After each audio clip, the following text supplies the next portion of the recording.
आता पाहू एक मोठी ब्रेकिंग न्यूज येते साताऱ्यावरून. साताऱ्यामध्ये कराड तालुक्यात आणखी 2 रुग्ण हे कोरोना पॉझिटिव्ह सापडलेले आहेत. यामुळं सातारा जिल्ह्यात कोरोना रुग्णांची संख्या 79 वरून पोहोचलेली आहे. गेल्या 2 दिवसापूर्वी 77 ही एकूण संख्या होती. आज 2 वाढल्यामुळं आता 79 रुग्ण हे सातारा जिल्ह्यात कोरोना पॉझिटिव्ह झालेले आहेत. याचबरोबर 172 जणांची कोरोना चाचणी ही निगेटिव्ह आलेली आहे.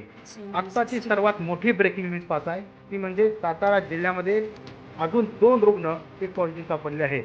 हे 2 रुग्ण कराड तालुक्यातील आहेत. याचबरोबर सातारा जिल्ह्यातील एकूण कोरोना रुग्णांची संख्या 79 वर जाऊन पोहोचलेली आहे. मध्ये कराड तालुक्यामध्ये सर्वात जास्त रुग्ण सापडलेले आहेत. यामुळं कराड तालुक्यासह कराड शहर, त्याचबरोबर 11 गावं, वनवासमाची, बाबरमाची, याचबरोबर मलकापूर, आगाशिवनगर या ठिकाणी रेड अलर्ट जाहीर करण्यात आलेला आहे.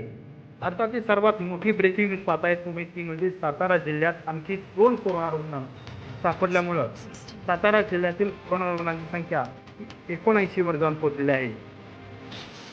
सर्वात मोठी ब्रेकिंग न्यूज पाहताय ती म्हणजे 2 रुग्णांची वाढ ही झालेली आहे. आपण पाहताय गेल्या अनेक दिवसापासून सातारा जिल्ह्यामध्ये कोरोना रुग्णांची संख्या ही वाढत चाललेली आहे. यामध्ये कराड तालुक्यामध्ये सर्वात जास्त रुग्ण हे सापडल्यामुळं सर्व आरोग्य यंत्रणा, त्याचबरोबर प्रशासन सर्व अगदी मेहनतीनं काम करत आहे. आणि आता सर्वात मोठी ब्रेकिंग न्यूज ती म्हणजे 2 रुग्णांची वाढ झालेली आहे. यामुळे सातारा जिल्ह्यात एकूण 79 रुग्ण झालेले आहेत.